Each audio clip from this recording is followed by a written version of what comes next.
श्रीमते भक्ति वेदांत स्वामी नामिनीं नमस्ते सरस्वती देवे गौरवाणी प्रचारिणे निर्विशेष शून्यवादी पाश्चात्य देश तारिणे जय श्री कृष्ण चैतन्य प्रभु नित्यानंद श्री अद्वैत गदाधर श्रीवासादि गौर भक्तवृंद श्री कृष्ण करुणा सिंधु दीन बंधु जगतपते गोपेश गोपिका कांत राधा कांत नमस्तुते तप्त कांचन गौरांगी श्री राधे वृंदावनेश्वरी विश्वभानु सुते देवी प्रणमामि हरिप्रिय वाञ्छा कल्पतरुभ्यश्च कृपा सिन्धु एव च पतितानां पावनेभ्यो वैष्णवेभ्यो नमो नमः।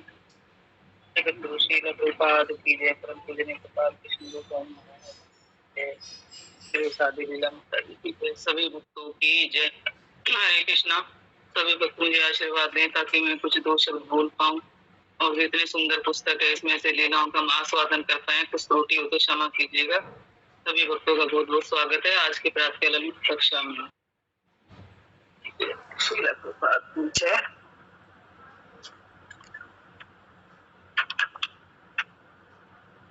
तो हमने कल वेद पुराण उपनिषदों में जहाँ जहाँ श्रीमती राधा रानी जी का नाम आया है वो हमने श्रवण किया।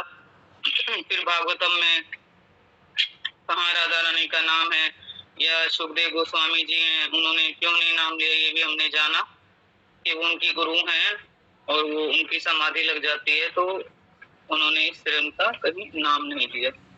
अप्रत्यक्ष रूप से बोले लेकिन प्रत्यक्ष नहीं लिया।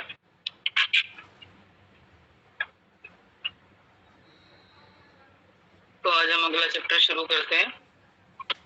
बहुत सुंदर वर्णन चल रहा है। अध्याय 4। राधा रानी ने, श्रीमती राधा रानी जी ने नवनीत धाम की रचना क्यों की। भगवान श्री कृष्ण के अवतार के समय उनका धाम में उनके नित्य पार्षद गण भी उनके साथ अवतरण करते हैं।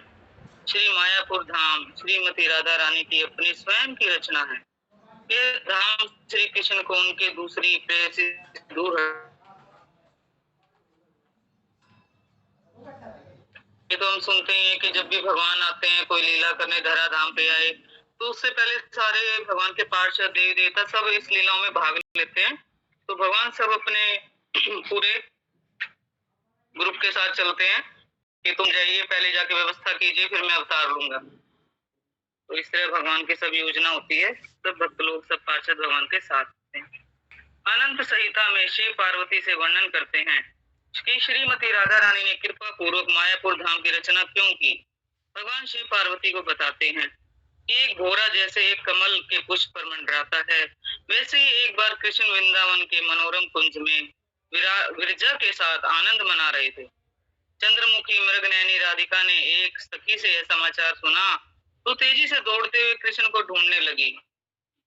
राधा रानी को देखकर कृष्ण अचानक अदृश्य हो गए और विरजा एक नदी बन गई। ऐसा हम श्रवण करते हैं, शास्त्रों में हमने पढ़ा है, कथाओं में आता है कि भगवान चले गए थे, गोपी थी वो, फिर जैसे ही वो राधा रानी ढूंढने गई तो वो एक नदी के रूप में कन्वर्ट हो गई।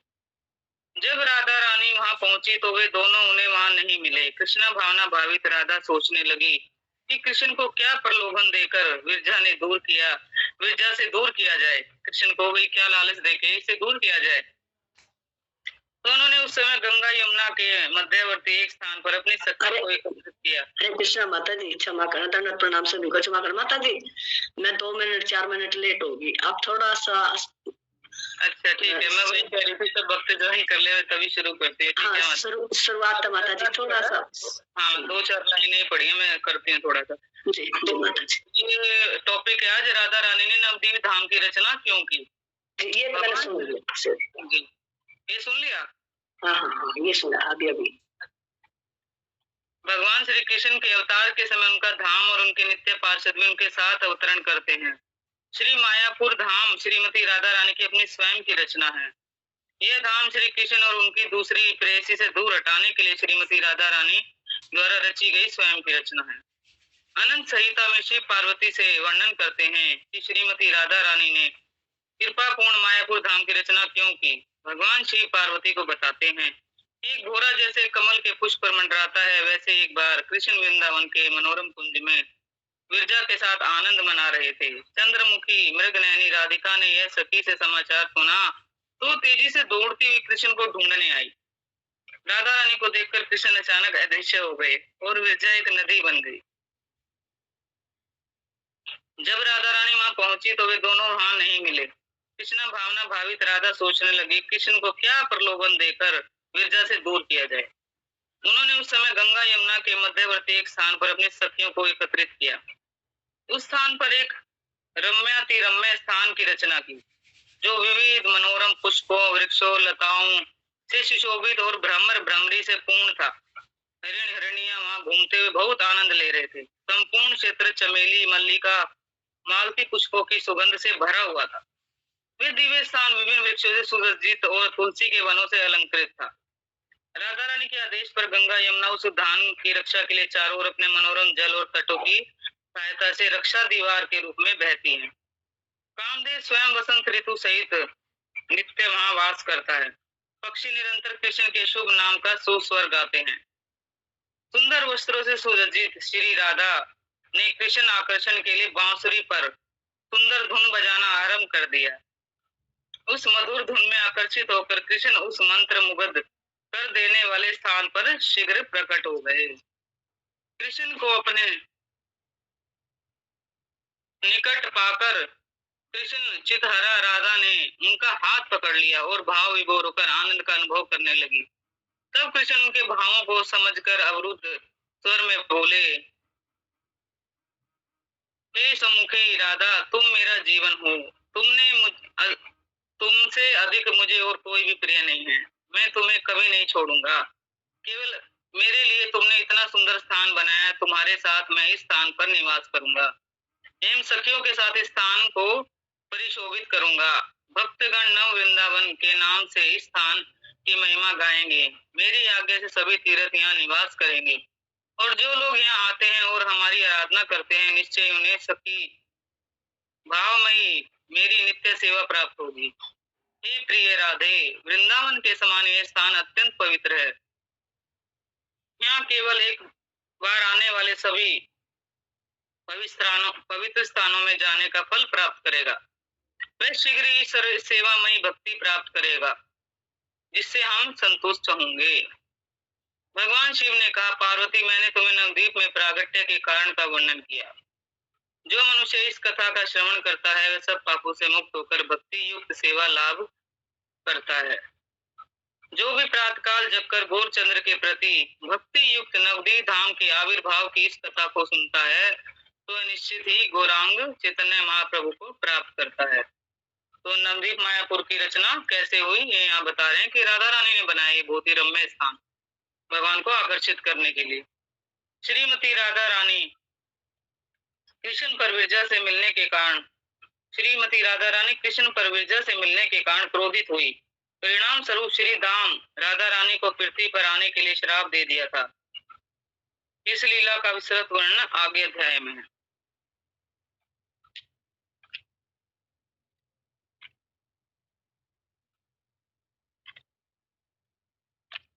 अध्याय 5 गोलोक में राधा रानी का आविर्भाव। दिव्य गोलोक वृंदावन में रास मंडल नामक एक स्थान विद्यमान है। रास मंडल के एक तरफ शतशृंग नामक एक पर्वत है। वही पर्वत गोलोक में गोवर्धन नाम से आविर्भूत हुआ। वृंदावन में मालती एवं मल्लिका पुष्पों के एक बहुत सुंदर उद्यान है जिनके इच्छा मात्र से सब कुछ होता है।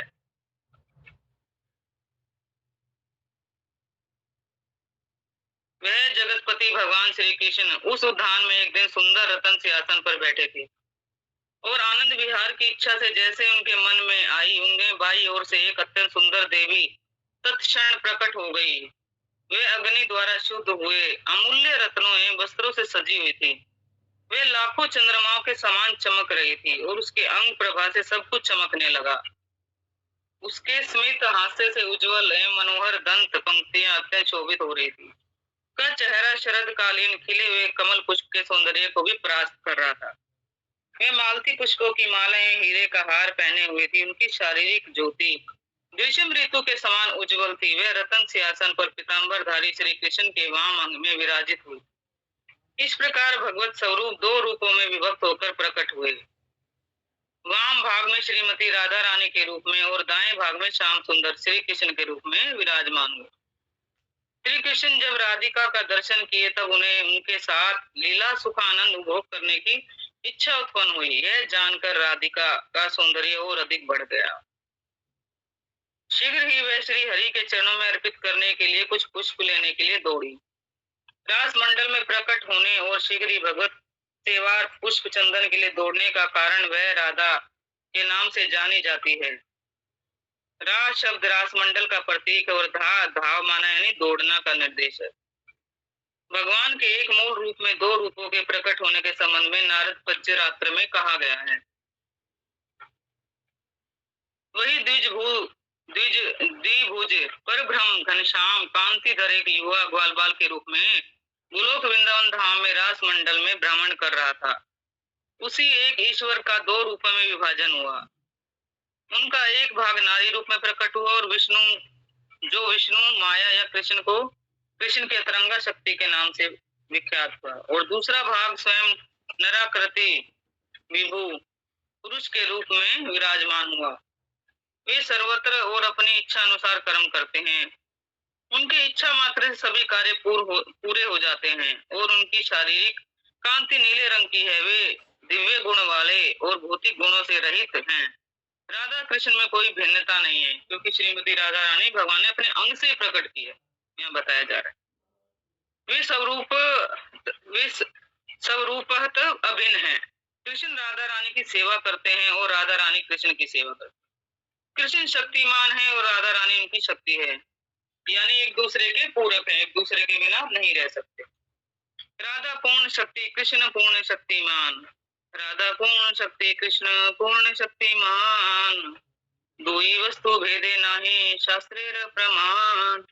राधा और कृष्ण तत्वतः एक ही हैं। राधा स्वाभाविक रूप से कृष्ण की शक्ति है और अग्नि की दाहिका जैसे राधा कृष्ण की स्वरूपा शक्ति है। उष्मा को आग से अलग नहीं किया जा सकता, उसी प्रकार राधा को कृष्ण से अलग नहीं किया जा सकता। शक्ति और शक्तिमान एक ही वस्तु हैं, उनमें कोई अंतर नहीं है।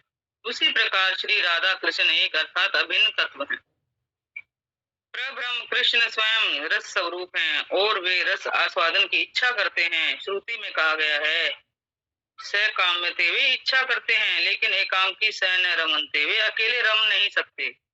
रसों के आदान प्रदान द्वारा परस्पर आनंद प्राप्ति के लिए एक से अधिक की आवश्यकता होती है।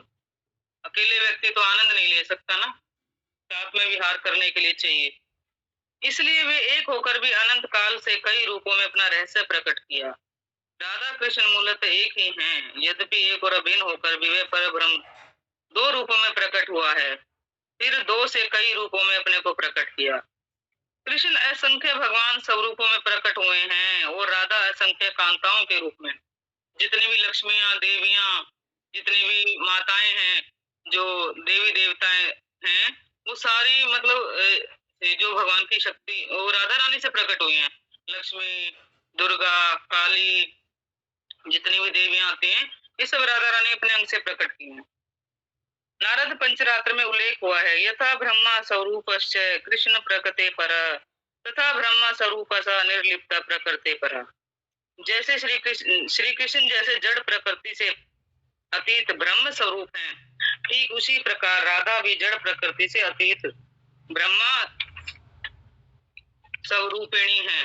राधा कृष्ण में अभिन्नता के संबंध में बदम पुराण में पाताल खंड में बताया गया है। देवी कृष्णमयी प्रोक्ता राधिका पर देवता सर्व लक्ष्मी स्वरूपा सा कृष्ण आह्लादिनी स्वरूपिणा तथा सा प्रोच्यते विप्र आह्लादिनी मनीषिणी तत्कला कोट्यांश दुर्गता से त्रिगुणात्मिका। चैतन्य चरितामृत मध्य लीला में बताया है कृष्ण के आह्लादे ताते नाम आह्लादिनी सही शक्ति द्वारे सुख आस्वादने अपनी। कृष्ण को आनंद देने के कारण इनका नाम आह्लादिनी हुआ है। इनके द्वारा कृष्ण स्वयं सारे आध्यात्मिक सुख का आस्वादन करते हैं।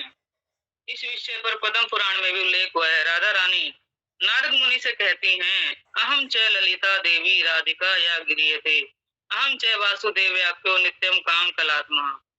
सत्य योषिता स्वरूपो हम योषित अहम सत्यनातने अहम च ललिता देवी पुरुषम कृष्ण विग्रह उपियो अंतरम नास्ति सत्यम सत्यम ही नारदा। राधिका कहकर जिसे संबोधित किया जाता है वही मैं ललिता देवी के नाम से विख्यात हूँ। मैं ही नित्य काम कलात्मा वासुदेव हूँ। मैं ही रमणी हूँ। मैं ही सनातनी रमणी हूँ। मैं ही ललिता देवी हूँ। पुरुष रूप में श्री कृष्ण भी हूँ। और नारद, मैं आपसे सत्य कह रही हूँ, सत्य कह रही हूँ, कृष्ण में और मुझ में कोई भेद नहीं है। बृहद गौतमीय तंत्र में कहा गया है, श्री कृष्ण बलदेव को बताए, सत्व तत्व पर तत्व चय तत्व त्रय अहम किल श्री तत्व रूपिणी सापी राधिका मन वल्लभा। जो तीनों तत्वों का स्वरूप है, सत्व तत्व और पर तत्व, कारण कार्य और कार्य कारण से परे, इन सब का सम्मिलित स्वरूप हूँ। मेरी प्रिय राधा श्री त्रितत्व स्वरूपिणी है। मैं प्रकृति से परे हूँ। मेरी शक्ति राधा भी प्रकृति से परे है। मैं प्रकृति के तीनों गुणों से अतीत विशुद्ध सत्य में स्थित पूर्ण ब्रह्मा हूँ। ब्रह्मा द्वारा प्रार्थी होकर इंद्र के शत्रु असुरों को मारने के लिए प्रत्येक युग में तुम्हारे और राधा के साथ इस जगत में अवतरित होता हूँ। कोई जब भी रा उच्चारण करता है तो तत्काल वह श्री हरि के चरणों को और बढ़ जाता है, चरणों की ओर बढ़ जाता है। महिमा है श्रीमती राधा रानी के नाम की। सभी गोपियां राधा रानी के दिव्य शरीर के रोम छिद्र से प्रकट हुई हैं। जितनी गोपियां सखियां हैं वो राधा रानी के रोम छिद्र से प्रकट हुई हैं। सभी गोपगण श्री कृष्ण के दिव्य शरीर के रोम छिद्रों से प्रकट हुए हैं। माँ लक्ष्मी श्रीमती राधा रानी के वाम भाग से प्रकट हुई हैं। माँ लक्ष्मी बैकुंठ में विराजमान नारायण की पत्नी है। माँ लक्ष्मी की अभिनाश है राजलक्ष्मी। वह राजाओं को धन संपत्ति प्रदान करती हैं। राजलक्ष्मी के अंश हैं। और मत्सर्य लक्ष्मी, यह मत्सर्य लक्ष्मी गृहस्थों के घर में निवास करती है और फसलों की अधिष्ठात्री देवी है। श्रीमती राधा रानी श्री कृष्ण की नित्य लीला संगनी है। कितना सुंदर वर्णन आया कि गोलोक में कैसे राधा रानी का आविर्भाव हुआ, कैसे उनकी सखियों का हुआ, कैसे गोप ग्वालों का हुआ। पुराणों में, पद्म पुराणों में सब में बताया जा रहा है। तो अध्याय 6, श्रीमती राधा रानी को श्री दामा का श्राप। नित्य धाम गोलोक में एक बार श्रीमती राधा रानी महावन में एकांत स्थान में श्री हरि की सेवा कर रही थी। श्री कृष्ण की सेवा में निमग्न श्री राधा ऐसे दिव्य आनंद का अनुभव करते हुए आनंद विभोर होकर पूर्णतः ब्रह्म चेतना खो बैठी। जब इस स्थिति में थी तभी कृष्ण उन्हें छोड़कर अन्य गोपी विरजा से मिलने चले गए। विरजा भी कृष्ण को बहुत प्रिय थी। वे सदा ही 16 वर्षीय तरुणी अत्यंत युवती विभिन्न प्रकार से रतन जड़ित आभूषणों से सजी रहती थी। अपने पास प्रिय तम को पाकर विरजा बहुत प्रसन्न हुई और परमानंद में विभोर होकर उनकी सेवा में लग गई। उसी भी श्री राधा रानी वापस अपनी चेतना में आ गई। तब श्री कृष्ण का दर्शन न पाकर वह विचलित हो गई। सखियों के द्वारा उन्हें पता चला कि वे विरजा की सेवा पाने के लिए उनके पास चले गए हैं। इस बात को सुनकर राधा रानी बहुत नाराज हुई और अपने प्रियतम के विरह में रोने लगी। साथ ही विरजा के प्रति क्रोध में उनकी आंखें लाल हो गई। श्री राधा रानी ने अपनी सखियों को यह देखने के लिए कहा कि कृष्ण कहाँ गए हैं। वह वहां जाना चाहती है और ये देखना चाहती है कि विरजा कैसे कृष्ण की सेवा कर रही है। श्री हरि विरह से अत्यंत व्यथित राधा हृदय से नाराज होकर अपने सखियों से बोली, श्री हरि एक विष पात्र के समान हैं। वे हृदय से बहुत दूर थे किंतु उनका मुख अमृत मकरंद रस के समान मधुर है। वे मुस्कुराते चेहरे वाले श्री हरि को मेरे घर के निकट मत आने देना। मैं भी विरजा के कुंज में जाऊंगी और देखना चाहती हूँ कि वे कृष्ण की सेवा कैसे कर रही है। मतलब आध्यात्मिक जगत में भी यह होड़ रहती है, इच्छा नहीं होती लेकिन ये होड़ रहती है कि कैसे कृष्ण को प्रसन्न कर रही है, कि हम भी प्रसन्न कर पाए। ऐसे सारी गोपियों में, भगवान के सत्यों में ऐसे एक होड़ लगती थी। राधा रानी के 63 करोड़ निजी सहचरी हैं और वे सभी उनके साथ विरजा कुंज में जाना चाहती थी। वे सब एक रथ पर चढ़ गई जिसकी ऊंचाई 100 योजन और परिधि 10 योजन थी। वह रथ अत्यंत मूल्यवान मणियों से बना था और करोड़ों सूर्यों के समान चमक रहा था। वह 3 करोड़ कलशों द्वारा सुशोभित था। रथ के ऊपर घोड़ों के चिन्हों से चिहित बहुत से ध्वज थे। रथ में 1 लाख पहिए थे और मन की गति से भी तेज दौड़ सकते थे। 4 लाख घंटियां थी, इनके चारों ओर लटकी हुई थी और 1 करोड़ सुनहरे स्तंभ सुशोभित हो रहे थे। रथ के पहिए अनेक प्रकार की कलाकृतियों से अलंकृत थे। इसके अंदर 1 लाख सुंदर कमरे थे। प्रत्येक कमरा विभिन्न प्रकार के रत्नों से भलीभांति सजा हुआ था। वह 1 करोड़ शैया परिजात पुष्पों से तैयार की गई थी। बहुत सारी घंटियां और ध्वजों से सुशोभित थी। सभी कमरे उच्च स्तर के साथ समान विलासपूर्ण फर्नीचर, वस्त्रों, आभूषणों से सुसज्जित थे। रथ के अंदर करोड़ों बगीचे, सरोवर थे जो रथ के सौंदर्य को बढ़ा रहे थे। उस स्थान पर सोने के बने लाखों चबूतरे थे। समयंतक एवं रुचक कौस्तुंभी जैसे उत्तम श्रेणी के मणि रत्नों से लाखों सीढ़ियां थी। रथ के चारों ओर पुष्प वाटिकाएं थी जिससे सुंदर वायुमंडल आकर्षक सुगंध से भरा हुआ था। पूरा रथ 1 महीने रेशमी वस्त्रों से ढका हुआ था। 1 महीन और 1 करोड़ दर्पणों से विभूषित था। 1 करोड़ चवर रथ से लटक रहे थे। प्रत्येक का हत्था ब्रज मणि से बना हुआ था। चंदन, अगरू, कस्तूरी, कुमकुम से सजे थे। रथ इतना सुंदर और उत्तम कोटि का था कि वैसा रथ किसी ने भी पहले कहीं नहीं देखा था। श्री हरि की प्रियतमा श्री राधिका रथ पर चढ़कर उस स्थान पर गई जहां विरजा द्वारा सेवा प्राप्त कर रहे थे। वहां पहुंचकर श्री राधा रानी रथ से उतरी और रत्न वेदी की ओर देखा। उन्होंने एक अत्यंत सुंदर गोप को देखा जिसका चेहरा खिले कमल के समान सुंदर था। वह 100 गोपों से घिरा हुआ और एक गोप द्वार पर रखवाली के लिए खड़ा था। वह गोप श्री कृष्ण का अत्यंत प्रिय सखा श्री दाम था। तो श्री राधा रानी ने अत्यंत क्रोध भाव में श्री दामा से कहा, अरे वह बेचारी के सेवक, मेरे रास्ते से हट जाओ। मैं तुम्हारे स्वामी को एक अन्य प्रेयसी के साथ विहार रथ देखना चाहती हूँ। श्री राम बहुत कठोर था और हाथ में एक लाठी लिए हुए था। वह जब श्री राम ने राधा रानी के अंदर प्रवेश करने से रोका तो सभी गोपियां बहुत क्रोधित हो गई। उन्होंने द्वार पर से बलपूर्वक उसे हटा दिया। अंदर से कृष्ण प्रवेश द्वार पर हो रहे सभी शोरगुल को सुन रहे थे। वे समझ गए कि राधा रानी बहुत गुस्से में यहाँ आई है, इसलिए वे शीघ्र वहां से अदृश्य हो गए। कितने छलिए हैं ना भगवान, किसी के हाथ नहीं आते। विरजा ने जब देखा कि कृष्ण चले गए तब योग शक्ति के प्रभाव से उसने अपना देह त्याग करके एक नदी का रूप धारण कर लिया। वह नदी संपूर्ण गोलोक को घेर कर बहने लगी एवं विरजा नदी के नाम से प्रसिद्ध हुई। वह चौड़ाई में 1 करोड़ योजन और लंबाई में 10 करोड़ योजन थी। वह अत्यंत सुंदर और मनोहर नदी थी। राधा रानी जब कुंज भवन के अंदर प्रविष्ट हुई तो उन्होंने वहां हरि को नहीं देख पाई। तो उन्होंने देखा कि विरजा नदी का रूप धारण कर लिया है। तब वह अपने घर वापस चली आई। राधा रानी के चले जाने पर श्री हरि वहां पुनः प्रकट हो गए। फिर उन्होंने देखा कि विरजा अपना शरीर त्याग कर एक नदी के रूप में परिवर्तित हो गई। तो वह नदी अत्यंत रमणीय, निर्मल और स्निग्ध जल से पूर्ण थी। विरजा के तट पर बैठकर कृष्ण विलाप करने लगे। हे विरजा के विरह में जोर जोर से रोने लगे। वे विरजा के विरह में जोर जोर से रोने लगे। उन्होंने कहा, हे मेरी प्रियतमा विरजा, कृपा करके मेरे पास आ जाओ। तुम्हारे बिना मैं कैसे प्राण धारण करूं। हे साध्वी, कृपा पूर्वक पुनः अपना रूप धारण करके मुझको दर्शन दो। मैं तुमको यह आशीर्वाद देता हूँ कि तुम समस्त नदियों की अधिष्ठाता देवी होगी। तुम अंत्योत्तम, सुंदर, पहले से और अधिक सौभाग्यवती है, समस्त दूसरी रमणियों में श्रेष्ठ होगी। हे साध्वी, तुम्हारे संपूर्ण शरीर नदी रूप में परिवर्तित हो गया है। अब तुम जल से बाहर निकलो और अपने नए शरीर से नए रूप में मेरे समक्ष आकर खड़ी हो जाओ। श्री भगवान की ऐसी बातें सुनते ही विरजा उनके समक्ष प्रकट हो गई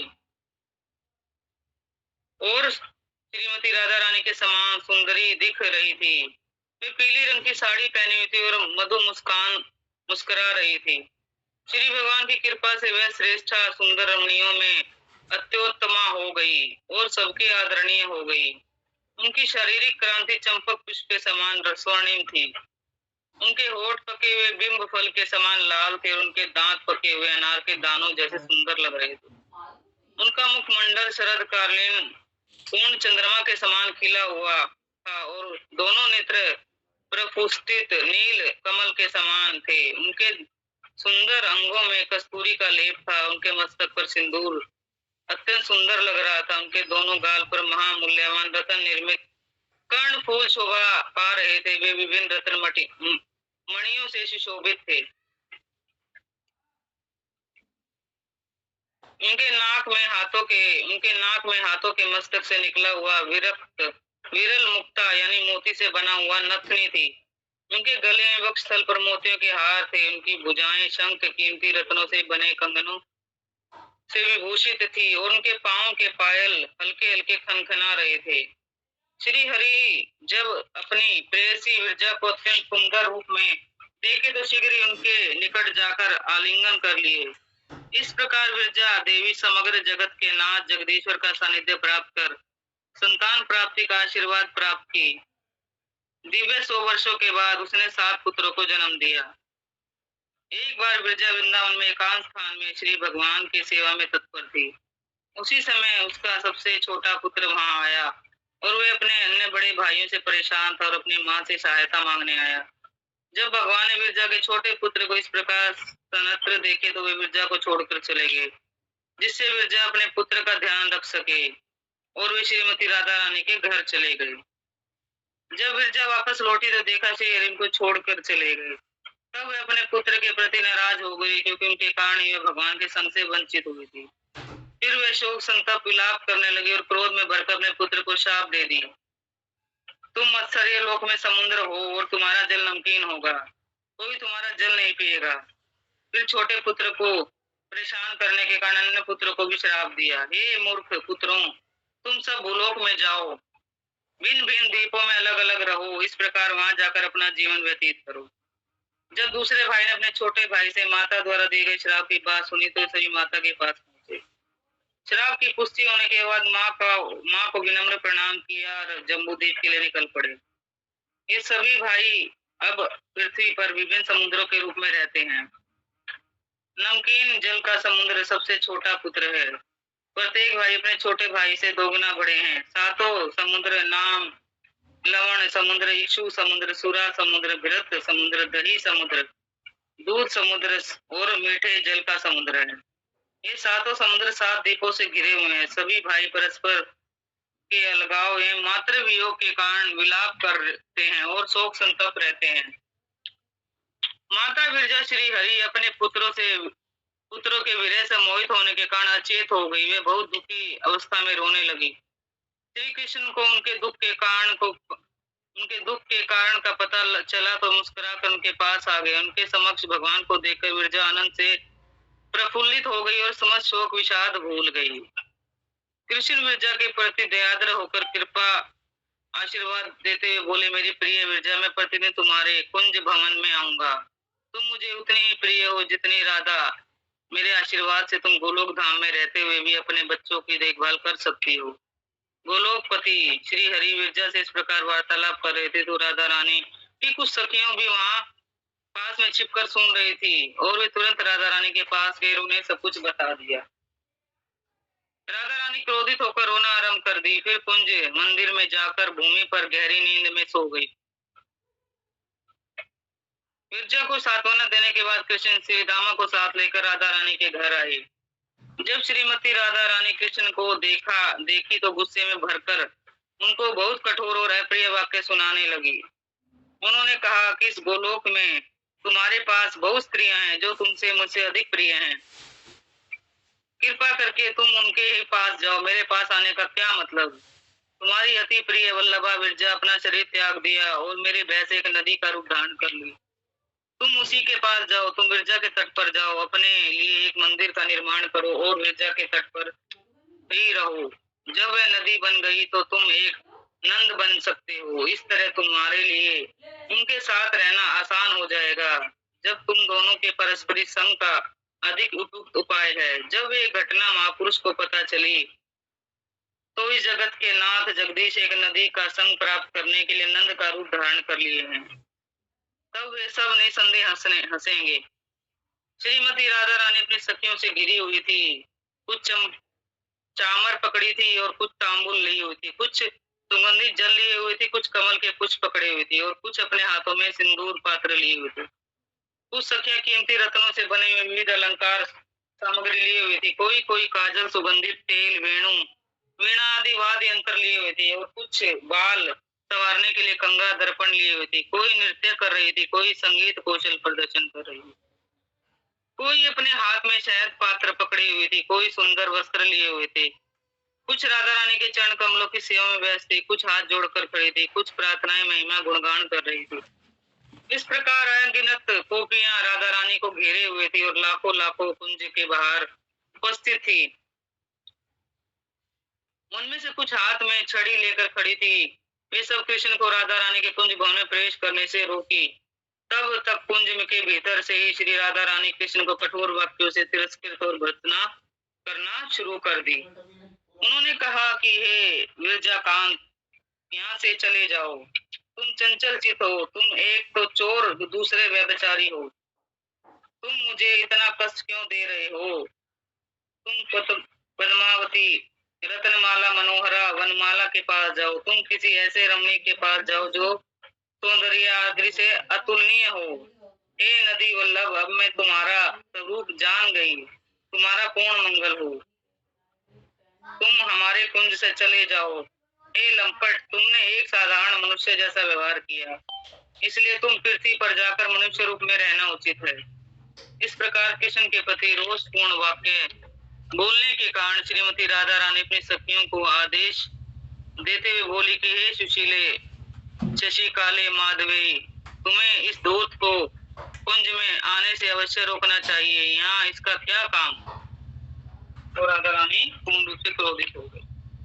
श्रीमती राधा रानी के आक्रोश को समझते हुए कुछ गोपियों ने कृष्ण को सलाह दी, हे हरि, आप कृपा करके कुछ समय के लिए, इस क्षण के लिए स्थान से कहीं बाहर चले जाइए, तब तक हम लोग राधा रानी को शांत करते हैं। कुछ अन्य गोपियां राधा रानी के प्रति उनके प्रीति सौहार्द को ध्यान में रखते हुए बोली, जब तक राधा रानी शांत नहीं हो जाती, तब तक आप वृंदावन में जाकर इनके प्रेम की अपेक्षा करते हुए रुकिए। कुछ गोपियों ने व्यंग करते हुए कहा, आप उनके पास जाइए, जाकर अपने स्नेह व्यवहार से उन्हें शांत कीजिए। कुछ गोपियां बोली, हे कृष्णा, इससे अच्छा तो यही होगा कि तुम किसी दूसरी प्रेयसी को ढूंढो और उसके पास जाओ, तुम तो रमण शिकारी हो। कुछ दूसरी गोपियों ने कहा, ऐसा कौन व्यक्ति है जो इस समय राधा रानी का सामना कर सके? कोई बोली, हे हरि, इस समय किसी दूसरे स्थान पर जाकर चले जाओ, राधा रानी का क्रोध शांत होने पर वापस आ जाना। कुछ गोपियों ने कहा, आपका इस समय इस स्थान को छोड़ना अच्छा होगा, नहीं तो आपको यहाँ से हम जबरदस्ती बाहर हटा देंगे। ऐसा भगवान की गोपियों को हक था, राधा रानी की गोपियों को, सेविकाएं थी जो। जब सब गोपियां इस प्रकार बोल रही थी, तब समस्त ईश्वरों के ईश्वर श्री हरि चुपचाप शांत भाव से सब सुन रहे थे और धीरे धीरे मुस्कुरा रहे थे और उनका मुख बहुत प्रसन्न प्रशांत था और वे पूर्ण रूप से क्रोध रहित थे। यह सब कारणों के परम कारण भगवान श्री हरि गोपियों द्वारा अस्वीकार किए गए और उन्हें कुछ समय के लिए प्रतीक्षा करने की सलाह दी गई। तब वे बड़े शांत भाव से निकट के कुंज में जाकर प्रतीक्षा करने लगे, क्योंकि भगवान भी दूर नहीं रह सकते राधा रानी से। श्री कृष्ण का मित्र श्री दाम वहां जो कुछ हो रहा था उसे शांत भाव से देख रहा था। कृष्ण के प्रति गाढ़ा अनुराग के कारण राधा रानी का व्यवहार श्री दाम को असहनीय लगने लगा और उनके दोनों नेत्र क्रोध से लाल हो गए। राधा रानी से बोलने लगे, हे राधिके, तुम क्यों हमारे मित्र की इस प्रकार निंदा कर रही हो? ये सब कड़वी बातें क्यों इनको सुना रही हो? देवी, तुम बिना विचार के हमारे बंधु को अनावश्यक निंदा कर रही हो, जो ब्रह्मा, अनंत, महेश्वर और धर्म के पूज्य हैं, जो इस जगत के कारण हैं, जो लक्ष्मी, सरस्वती, माया, प्रकृति के नियंता हैं, जो निर्गुण आत्मा राम पुरुषोत्तम है। तुम उन्हीं कृष्ण की भर्त्सना कर रही हो, तुम इतना मानसिक कष्ट दे रही हो। कृष्ण के प्रति अपने व्यवहार पर तुम्हें विशेष सतर्क रहना चाहिए। हे शुभदे, हमारे मन में तो आश्चर्य हो रहा है कि तुम इनको पहचान नहीं रही हो। इनके चरण कमलों की सेवा के कारण ही तुम सर्वेश्वरी हो, समस्त ईश्वरों में श्रेष्ठा हो। इस संबंध में मैं तुमसे क्या कह सकता हूँ? ये कृष्ण केवल अपने बोहों के संचालन से तुम्हारे जैसी लाखों लाखों देवियां उत्पन्न कर सकते हैं। तुम क्या इस निर्गुणी परमात्मा श्री कृष्ण को पहचानती नहीं हो?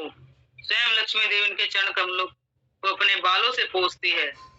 वो कितने प्रेम और भक्ति के द्वारा बैकुंठ में इनकी सेवा करती है। सरस्वती देवी उत्तम शब्दों द्वारा रचित श्री मनोहर स्तुतियों से इनकी महिमा का गान करती रहती है।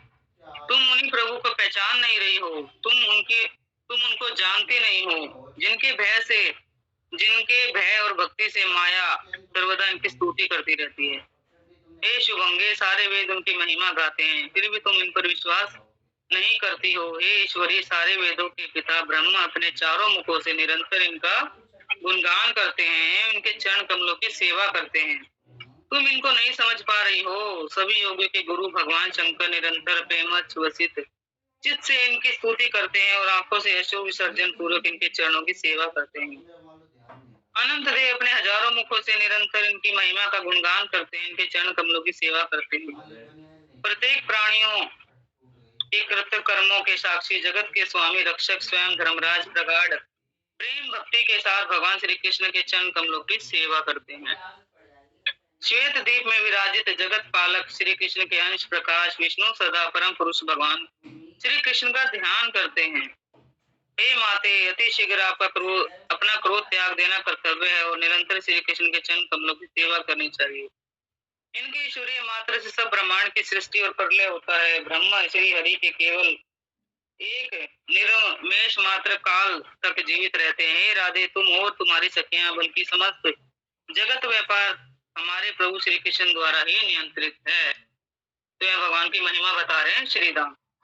श्रीराम की सब बातें सुनकर राधा रानी अत्यंत क्रोधित हो गई और उनके अर्धओष्ठ कांपने लगे, उनके केश बंधन ढीले हो गए और उनके नेत्र कमल के समान लाल हो गए। वे शीघ्र ही आसन से उठी और कुंज के बाहर श्री दाम के निकट आकर बोलने लगी, हे मूर्ख महामूर्ख व्यभिचारी के दास, मेरी बात सुनो। तुम सोचते हो कि तुम सब कुछ जानते हो, सारी सच्चाई तुम्हें पता है, मतलब मैं तुम्हारे स्वामी को नहीं जानती। हे ब्रज के पतित धम, क्या कृष्ण केवल तुम्हारे ही प्रभु हैं? क्या वे हमारे प्रभु नहीं हैं? मैं जानती हूँ कि तुम सदा परम पिता की प्रशंसा करते हो और माता की निंदा करते हो। हे मूर्ख, जैसे दैत्य अपने परेशानियों के लिए देवताओं पर दोषारोपण करते हैं, उसी प्रकार तुम सर्वदा मुझ पर ही दोषारोपण करते हो। इसलिए मैं तुमको श्राप देती हूँ कि तुम अब से एक दैत्य राक्षस हो जाओ और गोलोक छोड़कर राक्षसों के कुल में जन्म ग्रहण करो।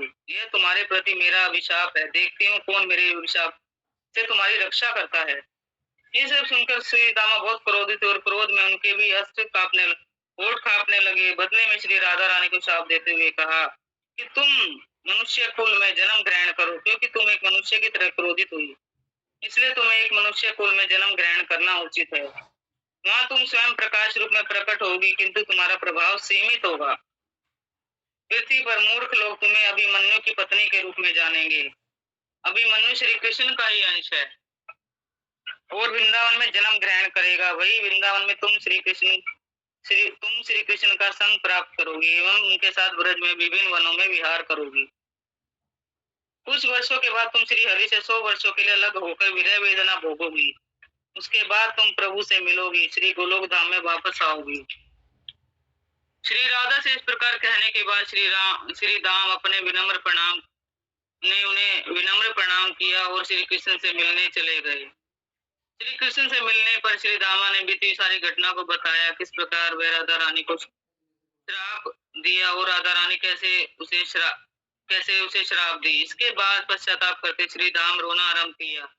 भगवान ने श्री दाम से कहा, अब तुम पृथ्वी पर जाओ और वहां दैत्यों के राजा शंखचूड़ के रूप में प्रकट हो। तुम्हें कोई भी जीत नहीं सकेगा। 500 वर्ष बीतने पर मेरी कृपा से तुम दूसरे शरीर से मुक्त हो जाओगे। जब महादेव भगवान शिव अपने त्रिशूल से तुम्हारे शरीर पर आघात करेंगे, तब तुम गोलोक धाम में मेरे पास आ जाओगे। श्री दाम भगवान से याचना की, कृपा करके अपने चरण कमलों की सेवा भक्ति से मुझे कभी वंचित मत करिएगा। श्री कृष्ण के आश्वासन वाणी को सुनकर श्री राम ने प्रणाम किया और चला गया। उसी समय अश्रुपूरित श्री राम शंखचूड़ दैत्य के रूप में आकर अपना निर्धारित समय बिताकर पुनः श्री कृष्ण के पास गोलोक धाम में चले गए और श्री राधा रानी विश्व भानु लली महाराज की पुत्री के रूप में श्री कृष्ण के साथ पृथ्वी पर अवतीर्ण हुई और अभिमन्यु की पत्नी बनी।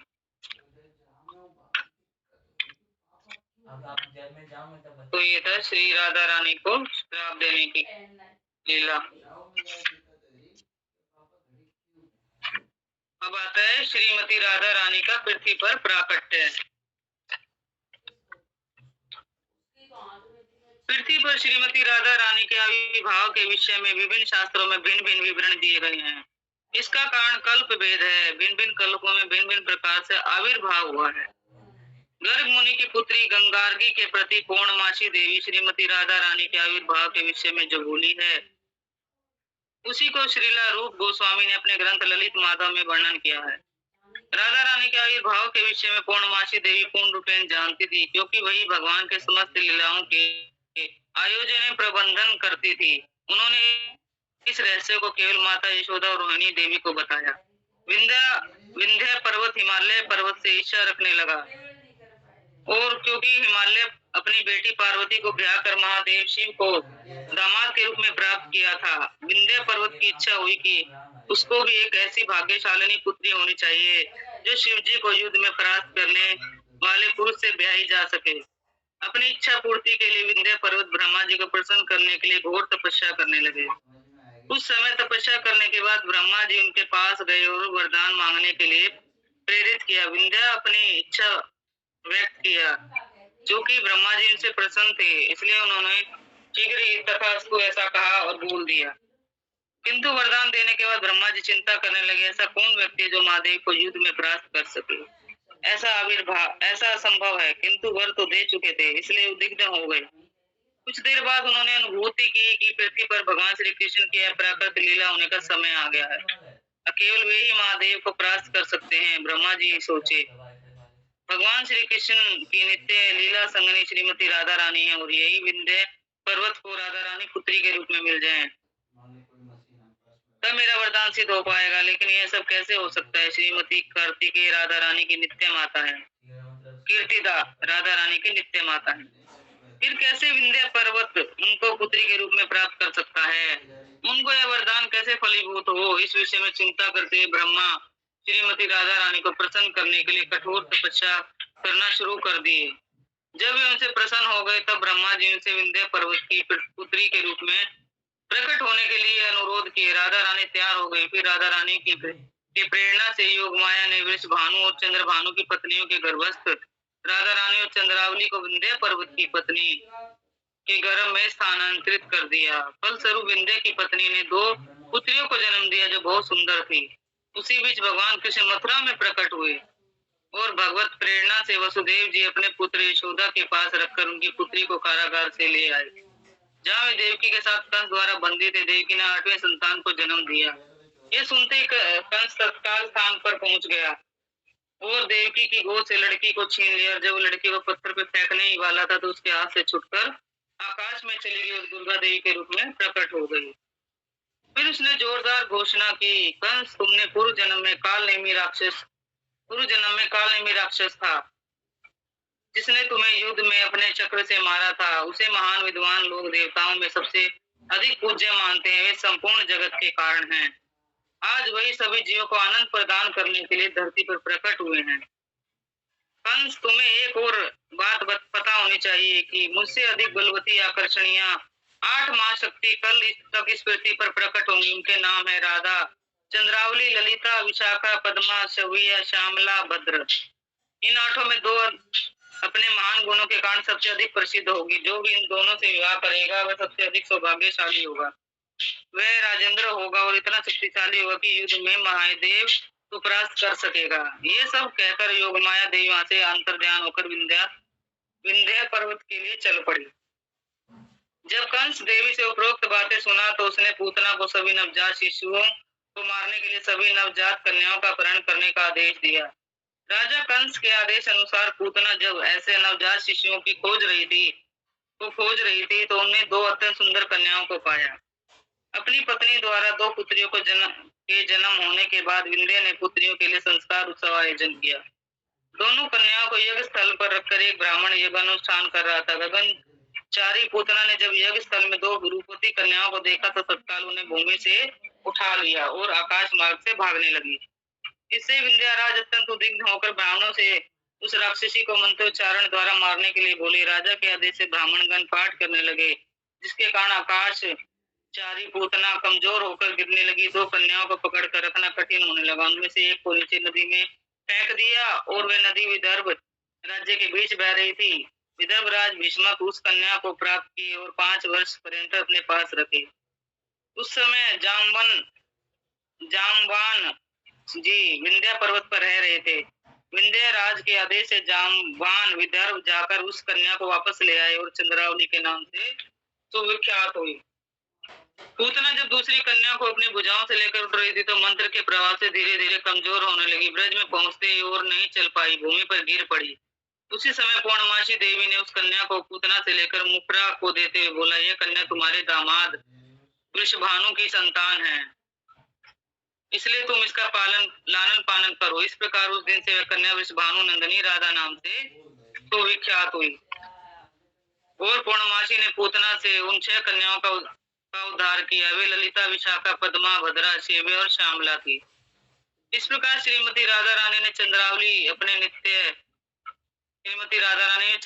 नित्य सहचरी सखियों के साथ पृथ्वी पर आविर्भूत हुई और देवी ऋषि नारद यह संवाद पूर्णमासी देवी को दिया।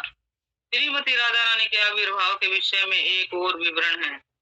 एक बार सूर्य देव गोलोकेश्वरी को अपनी पुत्री रूप में प्राप्त करने की इच्छा से श्री हरि की आराधना किए। श्री भगवान सूर्य देव के प्रति प्रसन्न होकर उनकी इच्छा पूर्ति के लिए तैयार हो गए। पृथ्वी पर गोलोक महावन में रावल नामक एक गांव है। उस गांव में ग्वालों के बीच मानुभाव नामक एक राजा थे। उनके 5 पुत्र थे, चंद्रभान, रत्नभान, वृषभान, सुभान और प्रतिभान। उनमें से प्रत्येक विनम्र आत्म संयम महावैष्णव थे। उन 5 भाइयों में वृषभानु को राजगद्दी संभालने के लिए मनोनीत किया। ये वृषभानु सूर्य देव से अभिन्न थे। राजा वृषभानु भगवान श्री हरि की प्रसन्नता के लिए सैकड़ों राजस्व यज्ञ किए। वे राज ऋषि थे और अपने महान गुणों के कारण सब के विश्वास पात्र बन गए थे। उसी समय ब्रज में एक और ऐश्वर्यशाली गोप निवास कर रहे थे। उनका नाम था बिंदु। उनकी पत्नी का नाम मुखरा था। अपनी पत्नी मुखरा के गर्भ से 5 पुत्र हैं, 3 कन्या पुत्रियां प्राप्त हुई। 5 पुत्रों का नाम था भद्रकीर्ति, चंद्रकीर्ति, महाकीर्ति, महाबल और श्रीधाम। और पुत्रियों का नाम था भानु, मुद्रा, कीर्तिमता और कीर्तिदा।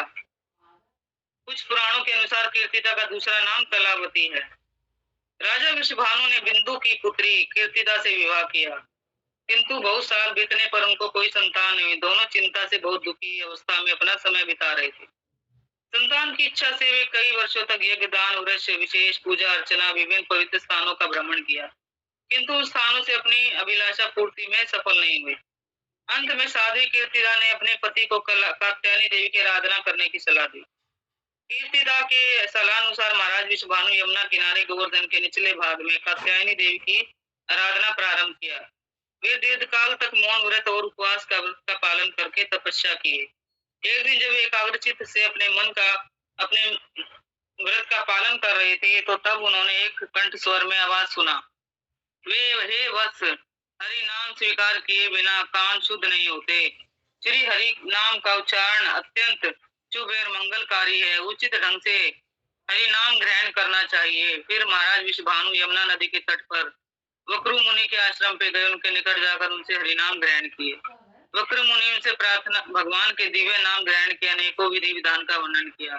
राजा के प्रत्युत्तर मुनि द्वारा दिया गया मंत्र था महामंत्र, हरे कृष्ण कृष्ण कृष्ण हरे हरे, हरे राम राम राम हरे हरे। इसके बाद कृत मुनि राजा को बताए कि इति षोडश नामक मंत्र है। महाराज वृषभानु को महामंत्र देने के बाद कृत मुनि से बोले, शाक्य, शेव, शौर्य, वैष्णव और गाण पत्य चाहे जो भी साधक हो, केवल हरिनाम ही उसके कानों को पवित्र कर सकता है। यदि कोई पहले हरिनाम ग्रहण करके अपने कान को पवित्र नहीं किया तो उसके द्वारा जप किए गए किसी मंत्र का कोई फल नहीं मिलता। जिसके कर्ण रंध्र में श्री हरि के दिव्य नाम की ध्वनि तरंगे प्रवेश नहीं किए, उसके कान तो निम्न कुलोत्पन्न शब्र के समान दूषित हैं। हे राजन, मैं आपको जो हरि नाम दिया हूँ उस हरि नाम की महिमा शिवदेव गोस्वामी द्वारा जिज्ञासित होने पर व्यासदेव ने वर्णन किया।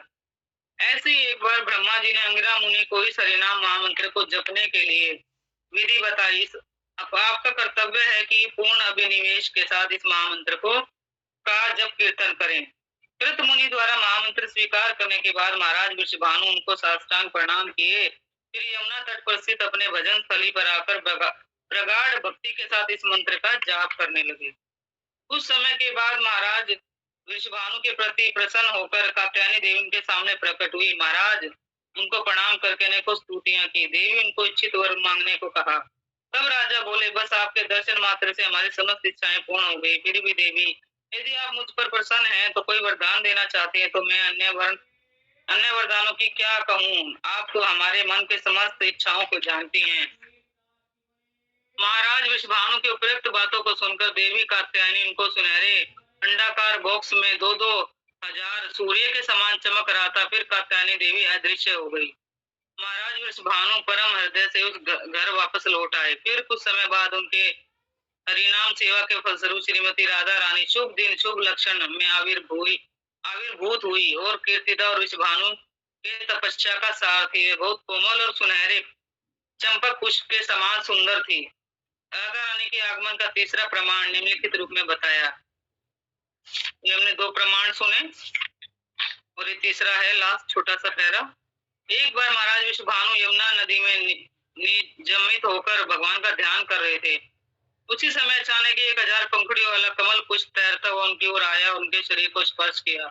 जब उन्होंने अपना नेत्र खोला तब उनके कमल के बीच लेटी पिघले सोने के समान रंग वाली एक सुंदर शिशु कन्या को हाथ पांव चलाते हुए, चूंकि राजा को कोई संतान नहीं थी, उस समय कन्या को पाकर बहुत प्रसन्न हुए और वे अपने महल में ले गए और अपनी पत्नी कीर्तिदा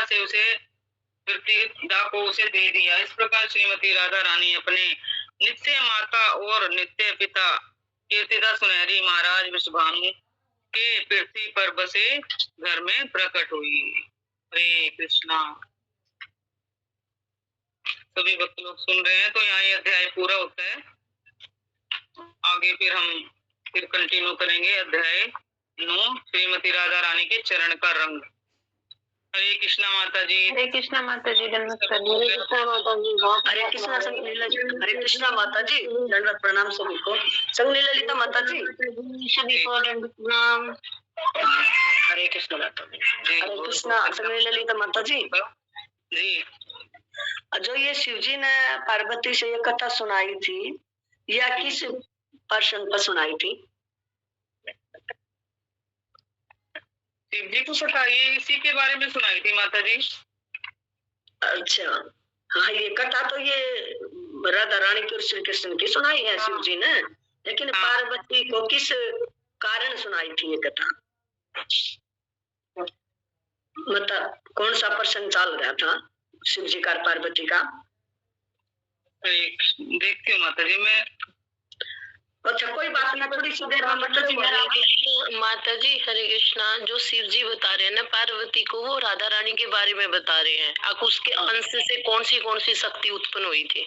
अच्छा जी, वो जैसे आप बता रहे ललिता हुई थी, विशाखा हुई थी और एक चंद्रावली, ये कुछ ऐसा एक और माता जी का नाम लिया तो वो 4 हुई थी। ठीक है, तो वो उनको बता रहे, जैसे राधा कटाक्ष में शिव जी भगवान पार्वती को बता रहे हैं ना। अब कृपा कैसे की जा सकती है, राधा रानी कैसे कृपा, अगर पूरी आंख से ना देख के कटाक्ष भर भी, थोड़ी नजर भर के, हम कोया बोलते हैं ना, कोया भर के भी हमें देख ले तो उसकी कृपा का अथाह है, उसकी कृपा का कोई अंदाजा नहीं लगा सकता। तो ऐसे बता रहे हैं वो। बिल्कुल ठीक है, वो परम वैष्णव है ना माता जी, तो उनका काम ही कथा करना है, जैसे आप लोग कथा करते हो, प्रभुपाद जी बताते हैं ऐसे ही है। ठीक है माता जी। जी माता जी। तो माता जी आपका ना करना, मेरे पास एक बार थोड़ी देर में आप फोन कर लेना, 5 मिनट 10 मिनट। ठीक है माता जी। ठीक है माता जी, आप सही भक्तों का बहुत बहुत धन्यवाद। सुंदर कथा सुनाई आपने। माता जी के लिए सब हरे कृष्ण मंत्र बोलेंगे मिलकर। हरे कृष्णा हरे कृष्णा हरे राम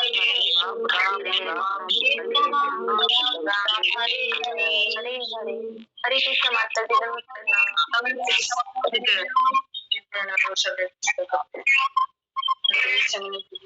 जी की हरे कृष्णा।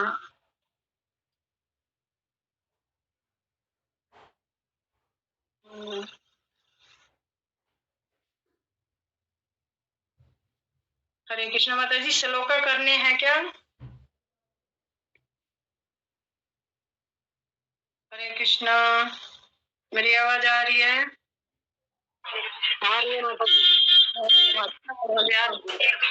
श्लोका करने हैं क्या? जी माता जी कर लीजिए, अभी तो टाइम है। वो कल वाला ही कर लेते हैं फिर। हरे कृष्णा आ रही है माता जी? जी माता जी।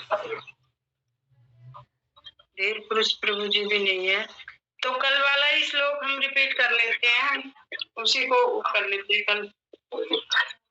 ठीक है, तो सभी अपनी भगवत गीता निकाल लीजिए और वो उसी श्लोक को हम कर लेते हैं।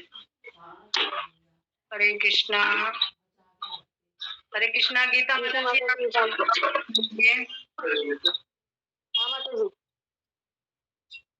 कर लो। मैं कह रही हूँ आप श्लोक का बोल लीजिए कल वाला। माता जी अभी निकाल दूँ। तो रुक्मिणी मोहिनी माता जी आप बोल लीजिए। हरे कृष्णा माता जी, दंडवत प्रणाम। माता जी सुनिए, मैं कल नहीं श्लोका की, कौन सा श्लोका था? हरे कृष्णा ये 17वां था। 17वां श्लोक था। 17वां था। 16वें 17वां श्लोक। ठीक है माता जी। जी बोलिए। श्रीमद् भगवत गीता यथारूप अध्याय 16 अध्याय 17।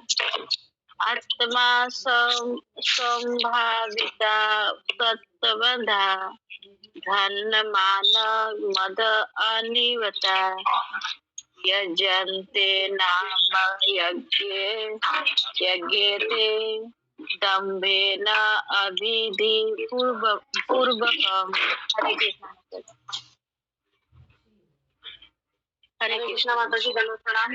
धन्यवाद माता जी। हाँ जी। भगवत गीता यथारूप अध्याय 16 श्लोक संख्या 17। आत्म संभाविता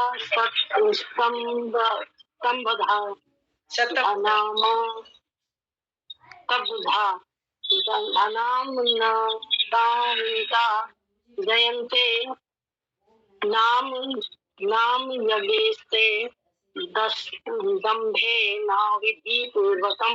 हरे कृष्णा माता जी। हरे कृष्णा। धन्यवाद माता जी। हरे कृष्णा। मणि मंजरी माता जी आप बोल लीजिए। हरे कृष्णा। हरे कृष्णा। बबीता माता जी आप बोल लीजिए।